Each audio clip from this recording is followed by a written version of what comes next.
As 4 torres de refrixeración da central térmica das Pontes xa son historia. Dúas detonacións sucesivas reduciron a po o que era un sinal de identidade da vila dende fai 50 anos. A fin dunha época que se viviu con nostalgia entre os veciños. Ceuta vive unha situación de descontrol tras a entrada a nado de milleiros de inmigrantes ilegais. Os equipos de emerxencias recuperaron 7 falecidos no mar. O presidente de Ceuta pide que se peche a fronteira. Ante este escenario, o goberno acaba de anunciar a mobilización do exército. Galicia está preparada para actuar contra o lume. Así o asegura Alfonso Rueda no recibimento contingente que se desplazou a outras comunidades para axudar a apagar os incendios. O presidente da Xunta apela á cooperación entre as administracións para vencer o lume. As mellores historias non sempre falan de amor. Moitas falan da amizade e algunhas das máis inesquecibles escribíronse na gran pantalla. No Día Internacional da Amizade preguntámonos que fai que un amigo se converta nun tesouro. Boas noites. A imaxe deste xoves cheganos das Pontes. As 4 torres da central térmica que levaban 50 anos presidindo a vila coruñesa pasaron esta tarde a historia nunha espectacular operación de demolición. Xavier Santos. Sí, e mesmo fixo con algo de suspense. O que estaba previsto que fose simultáneo dividiuse en dúas partes. Unha primeira, con aparelladas torres ás 4:02 e unha segunda 14 minutos despois. Estas 4 torres de refrixeración da antiga central térmica de Endesa quedaron en po en apenas un segundo. E iso que se tardaron en construir máis de 3 anos. Así, as case 11.000 toneladas de cama das torres de máis de 99 metros quedaron reducidas, como dicimos, a po e agora son só un soar enorme de 500.000 metros cadrados onde se espera que haxa novos proxectos industriais. As centos de persoas que viron este derrube aquí nesta zona e noutras da contorna sentiron moita pena. Moitas delas choraron incluso porque perdían un sinal de identidade das Pontes, un emblema industrial de Galicia e tamén unha parte deles.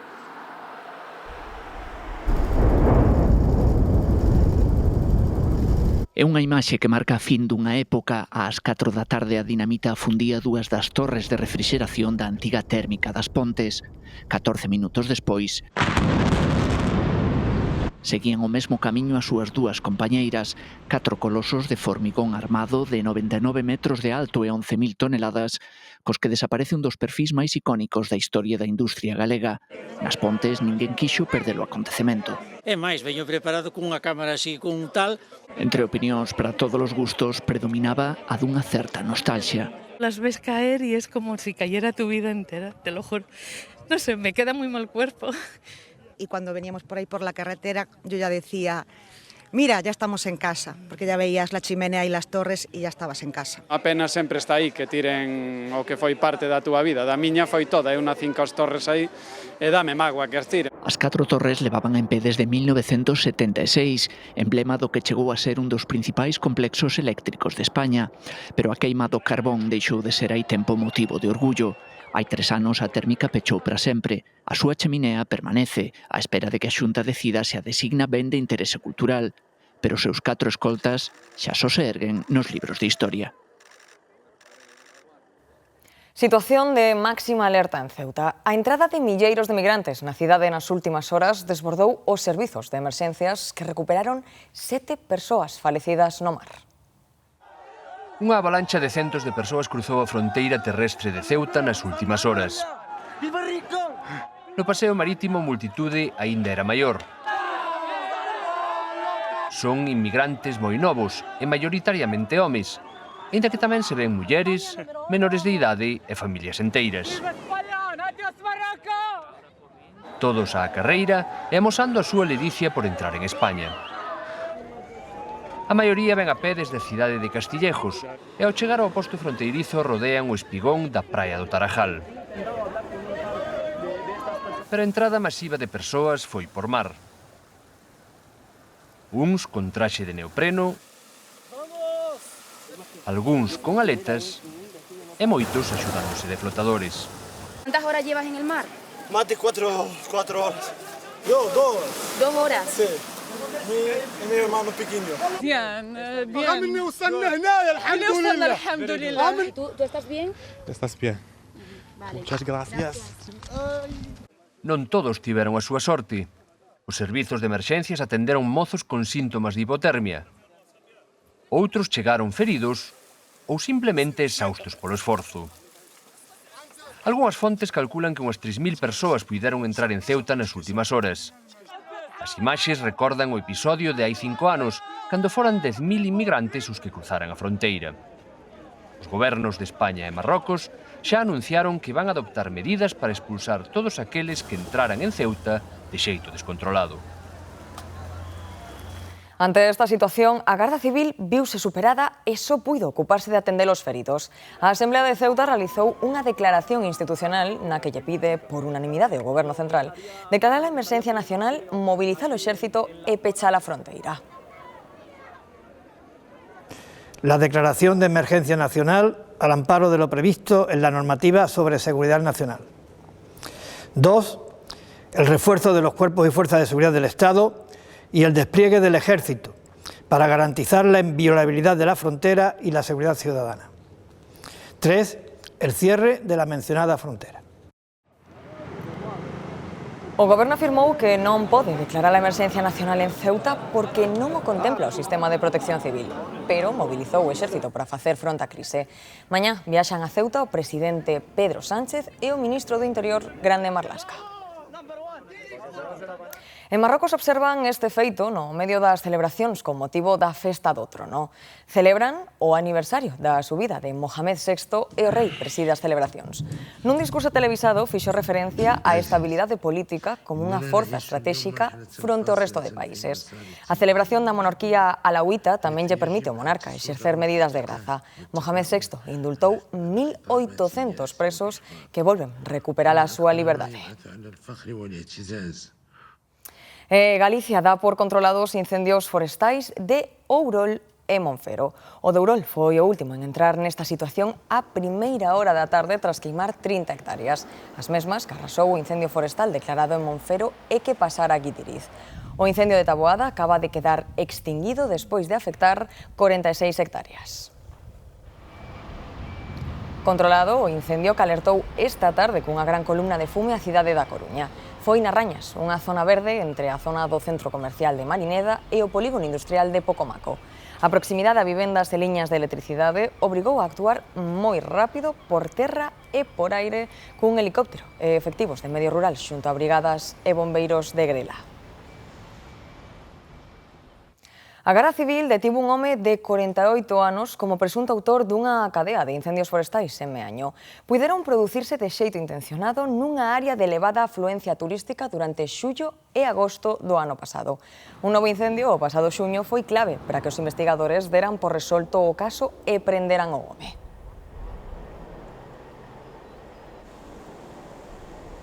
E tamén mellora a situación dos incendios en Portugal. Esta tarde había 6 activos, 2 deles preto da fronteira galega. O máis grave é o de Mirandela, a 40 km de Verín. Arrasou máis de 6.000 hectáreas, danou 21 casas e deixa 5 feridos. Ademais, este xoves declarouse outro incendio nunha aldea de Chaves a escasos 20 km da fronteira galega. E rematada a emerxencia nacional en Ávila e Madrid, a preocupación polos incendios céntrase en Zamora e León. O incendio de Fermoselle ten unha mellor evolución, pero ameaza unha reserva ecolóxica. E preocupan 2 novos nas comarcas do Bierzo e a Bañeza. Castela e León ten 4 incendios activos de nivel 2. Preocupa a evolución do de Fermoselle. A orixe puido estar nunha imprudencia. O vento e as elevadas temperaturas crearon unha fronte de varios kilómetros que puxo en perigo 14 localidades. Igual con rayo.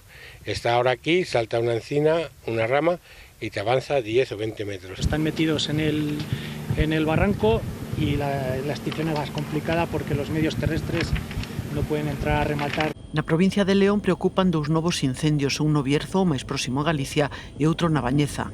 As brigadas forestais gravaron o proceso de inmersión térmica deste último incendio, que dificulta a operatividade dos medios aéreos. Castela e León recuperou o mando dos traballos de extinción na parte abulense do incendio que asolou o centro peninsular durante unha semana, e Madrid o do seu territorio. Hemos procedido desde el Sistema Nacional de Protección Civil a aceptar la propuesta de pasar al nivel 2, al nivel operativo 2 y dejar, por tanto, atrás la emergencia nacional. O incendio que queimou preto de 9.600 hectáreas en Valduxó, Castelló, segue activo. Evoluciona mellor que nos días previos, pero aínda así tampouco contan que quede estabilizado nas próximas horas. Alfonso Rueda di que Galicia está preparada para loitar contra o lume. Esta mañá o presidente da Xunta recibiu o contingente galego que se desplazou a outras comunidades para axudar. Gloria Varela. Sí, dende este Centro de Control de Incendios de Santiago, Alfonso Rueda agradeceulles o seu traballo e o seu esforzo a todos os profesionais que colaboraron na extinción deses grandes lumes de Ávila, Toledo e Madrid. O presidente da Xunta dixo que a colaboración entre administracións é fundamental na loita contra o lume. Asegurou que os equipos de extinción de Galicia están preparados para cando sexa necesario actuar. Volvemos a ver como o lume se puxo fora de poder de extinción, é dicir, da nosa capacidade. Moito pinar, moita carballeira, un lume moi voraz, moito vento. Sí, hubo similitudes. Eu atopei bastantes similitudes cos lumes que tuvemos o ano pasado, aquí en Galicia. É o testemunho de Jorge, un dos bombeiros galegos que axudaron na extinción dos incendios en Castela e León. Alfonso Rueda recibiu parte do contingente e agradeceulle o seu esforzo. Dixo Rueda que Galicia está preparada. Nos obriga a estar preparados, estar alertas e estar disposto para traballar aquí, dende logo, son os medios galegos, e botar unha man cando é posible prestala, sin disminuir aquí os servizos. Rueda apelou á colaboración cidadá. Lembrou que todo o mundo pode chamar os servizos de emerxencia ou dar aviso a través da aplicación móvil a Lume. Dende que se puxo en marcha, acumula máis de 7.000 descargas e 200 avisos. O Parlamento aprobou o teito de gasto de Galicia para o próximo ano, algo máis de 15 millóns de euros. Esa é a cifra que servirá de referencia para confeccionar os orzamentos. Xesús Fontenla. Ola, que tal? Pois ese teito de gasto quedou aprobado grazas aos votos do Grupo Popular, que celebrou esa suba do 5,5% respecto deste ano, o que vai servir para fortalecer os servizos públicos e apostar pola innovación e pola celebración do Xacobeo. Recordaron tamén os populares que Galicia poderá contar con orzamentos públicos porque ten estabilidade política. Os grupos da oposición, todos eles, votaron en contra, din que ese teito de gasto xa resulta insuficiente ante as carencias que xa presentan os servizos públicos. O caso é que o teito de gasto quedou aprobado hoxe no Parlamento e esa cifra servirá de referencia para ir confeccionando os orzamentos do próximo ano. Vivir é hoxe un pouco máis caro que hai un mes. Os prezos volveron subir en xullo e a inflación sitúase no 3,5%, o nivel máis alto en máis de 2 anos. Detrás deste incremento están, sobre todo, o encarecemento dos combustibles e da electricidade. De feito, a gasolina non deixou de subir en todo o mes e alcanza os prezos máis altos dos últimos 4 meses. As probas da PAU, a antiga selectividade, dan un paso adiante en Galicia. As 3 universidades públicas e a Consellería de Educación pecharon esta mañá un novo modelo para evitar os erros que se produciron este ano. En definitiva, vai ser un novo modelo máis seguro, máis coherente, máis igualitario e que posibilite evitar calquer tipo de controversia ou calquer tipo de problema. A multinacional de defensa Indra construirá nas Pontes unha planta de produción de vehículos militares. A compañía xa adquiriu un terreo de 50.000 metros cadrados para levantar a nova factoría, na que vai investir preto de 18 millóns de euros. Prevé crear entre 70 e 120 postos de traballo directos de alta cualificación. Dende mañá e durante un ano estará permitida a caza de xabarís sen límites en toda Galicia. A Xunta pretende con esta medida frear a súa expansión. Patricia Vilar.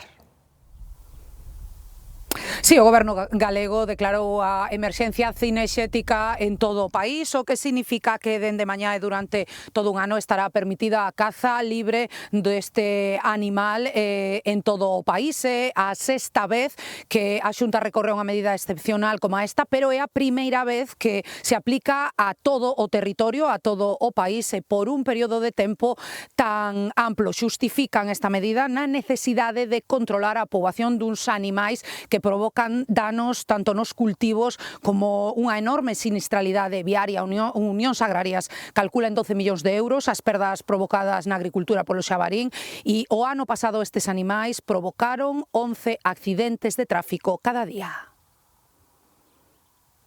Grazas, Patricia. E o aeroporto da Lavacolla segue ampliando o seu mapa de destinos. A compañía húngara Wizz Air conectará Santiago con Roma, Varsovia e outras 8 cidades españolas.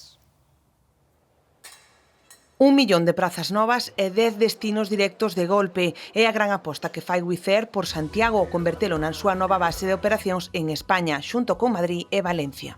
Combina lo nacional, la conectividad nacional con la conectividad internacional y que estamos convencidos de que nos posiciona como un actor muy relevante en la conectividad gallega y específicamente en la conectividad de Santiago. Un avión desta aerolínea que opera en España dende 2004 pernoctará en Lavacolla, facilitando os voos de primeira e última hora.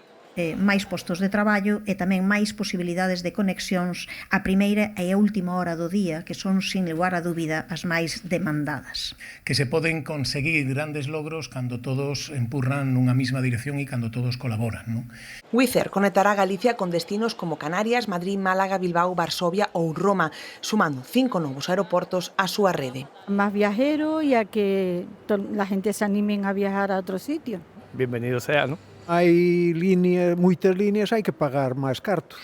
Coa súa frota de última xeración, Wizz Air consolida a súa expansión e pon o aeroporto Rosalía de Castro no mapa europeo. Faltan menos de 2 semanas para eclipse total de sol e nos subimos ata o monte Iroite, en Noia, para coñecer como se verá dende un dos principais centros de vixilancia aérea do Exército do Aire e do Espazo en Galicia. A case 700 metros sobre o nivel do mar, a bola do radar militar do Iroite na Serra do Barbanza marca un dos 2 enclaves do Exército do Aire en Galicia. Nas súas instalacións, por exemplo, realizan as prácticas de tiro os efectivos do Aeródromo de Santiago. Pero o principal labor deste escuadrón de vixilancia aérea é garantir a operativa do radar. Nuestro radar, que es del tipo Lanza, es tridimensional, con lo cual ve 365 grados a la redonda. El orden de entre 400 y 800 kilómetros de radio.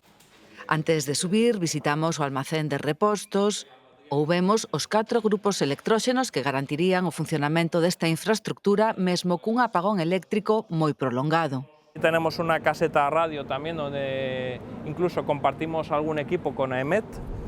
Desde arriba a vista é privilexiada. Muchos ganaderos que cuidan animales aquí. Dentro, o radar dá un xiro completo cada 6 segundos. El radar primario simplemente manda una señal y recibe un eco, y el radar secundario lo que hace es recibir la respuesta del avión, es decir, qué avión es y qué ruta sigue. Lo que se suele hacer es hacer una comprobación durante el momento del eclipse de si de alguna forma está interfiriendo o no, pero lo más probable es creemos que no va a interferir. E para os amantes da lectura e, sobre todo, das curiosidades bibliográficas, a Feira do Libro Antigo de Vigo, de ocasión de Vigo, é unha grande oportunidade. Nos seus expositores hai dende primeiras edicións, cómics case imposibles de conseguir, libros con máis de 2 séculos de historia e exemplares descatalogados. Este poemario de Ramón Campoamor do ano 1877 é unha das xoias que nos achega o expositor de Quique, que ademais reúne distintos exemplares en bo estado do século XVIII. Si me gusta má lectura, non leo todo o que leía antes. Lectores que rebuscan entre os milleiros de obras desta feira para facerse cun libro interesante ou único, como este exemplar descatalogado de Otero Pedrallo, publicado no ano 1968. É un libro en especial porque, sobre todo porque está publicado por Ediciones Galicia, editado en Bos Aires, que era a editorial do extinto Centro Gallego de Buenos Aires. Outra das curiosidades da feira está na caseta da banda deseñada. Trátase da primeira edición de Dúas Viaxes, o primeiro cómic editado en galego. Con el comparten espazo outros exemplares, algúns co seu prezo aínda en pesetas. Sí, compré este porque digo yo, por probar, porque nunca vi Buffy cazavampiros en cómic. Tamén moita presenza da literatura galega entre as 11 librerías que veñen de distintas cidades de España. Desde primeras ediciones de Rosalía de Castro, a, no sé, Valle Inclán, Cunqueiro. Entre tanta variedade, o difícil aquí é botar un ollo sen mercar algo. Comprei El extranjero, de Albert Campos. Cada libro ten unha historia. En esta feira, moitas delas son únicas. Os reis da bachata, Romeo Santos e Prince Royce, e o cantante puertorriqueño Chayanne xa están en Galicia para ofrecer a xiña canda seu concerto na Coruña e Vigo. O anfiteatro de Castrelos en Vigo leva varias horas a reventar, agardando por Chayanne, que ven ás festas da cidade a petición popular e actúa ás 10. Nas bancadas ateigadas, familias enteiras que levan bebida e comida, cadeiras de praia ou sacos de dormir. Tamén os seguidores de Romeo Santos e Prince Royce amoreáronse durante horas ás portas do Peirao de Batería na Coruña, onde a bachata vai soar a partir de nada. Son dous grandes concertos urbanos do verán. Só se fabrican 5 o máximo por ano e fanse exactamente igual que hai un século. Falamos dos reloxos, el cronómetro, froito da precisión e o traballo artesán de Odilo Fernández en Ourense. Pezas exclusivas, feitas por encargo, en ouro ou prata, cun valor que vai máis alá do tempo. Nun mundo marcado polas presas, estes son parece devolvernos o control do tempo e un dos reloxos que fai Odilo exactamente igual que o seu avó hai 115 anos. Era unha marca de reloxo que fundou o meu avó hai moitísimos anos, cando aquí non existían prácticamente relós, faise como se fixeras unha peza de xoiería. Fundimos o metal e facemos as tres partes que forman a caixa, que é unha carrura, que é a base e que é o bisel, e logo cortamos o cristal. Facemos a coroa completamente a man, todo o que ves no reloxo, cando estás mirando hacia el, está feito aquí. Saen deste taller no que Odilo traballa durante meses cunha precisión milimétrica para darlle forma a cada reloxo. É un proceso que vai facendo pouco a pouco hasta que todas as pezas encaixen perfectamente e non haxa ningún tipo de holgura e poda funcionar. Logo hai que deixalo aproximadamente como 2-3 semanas, se o reloj vai ben, entón pasamos á seguinte fase que é montalo na caixa, hai que axustala, claro, non pecha, e tens que volver a axustar a lima hasta que a peche. Isto, nunha máquina de control de CNC destas, faise rápido, pero non a usamos, facemos a man, e entón, claro, o acabado é diferente, a sensación na man é diferente, os múltiples defectos, se miras na esfera, vas dar conta que os números non son exactamente iguais porque están pintados a man, pero iso, no conxunto, fai que a esfera teña un brillo especial. Pezas únicas en prata ou ouro cun prezo entre os 4.000 e os 12.000 euros das que só fan 5 ano e por encargo. Nos leva a facelo a man uns 3-4 meses. Por que o seguimos facendo? Porque é unha cousa diferente, única. Agullas que máis alá de dar as horas falan de historia e tradición nun momento no que os reloxos perderon o monopolio do tempo. Hoxe é o Día Internacional da Amizade, un fermoso pretexto para lembrar que temos que cultivar as relacións de afecto e regalas a diario. Para nos sumar a esta celebración, imos facer un pequeno percorrido por algunhas amizades de película que son todo un agasallo para a memoria. Quen sabe cal é o comezo dunha grande amizade? Apóstovos que se o atopamos a nos sacar nos xornais. Sí, ata vemos a ir na tele! Un misterio enorme tan preto do amor como do humor. E ti ris, furabolos? Se cadra el non é tan romántico como a vostede. Non importa. Quen pode entendelo, pero xa se sabe, quen ten un amigo ten un tesouro. Ninguén non lo vai quitar. Dille sola, Willy. Estes son os meus amigos. Os Goonies. Tía é o primeiro Goonie. Porque a amizade vai máis alá do tempo e do sexo. Nunca estive enamorada de Show. Éramos só vos amigos. Vai máis alá das confusións. Dilo. Vampiro. Mesmo vai máis alá das especies e máis alá do ceo. Sigan dando. É poesía pura que entre amigos o tempo voe. que entre amigos todo sexa posible.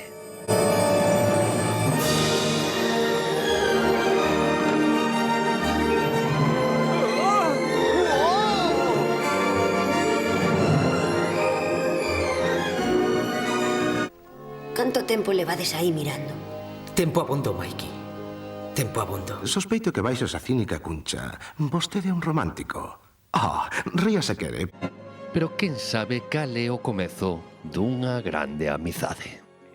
Estarei aquí mesmo.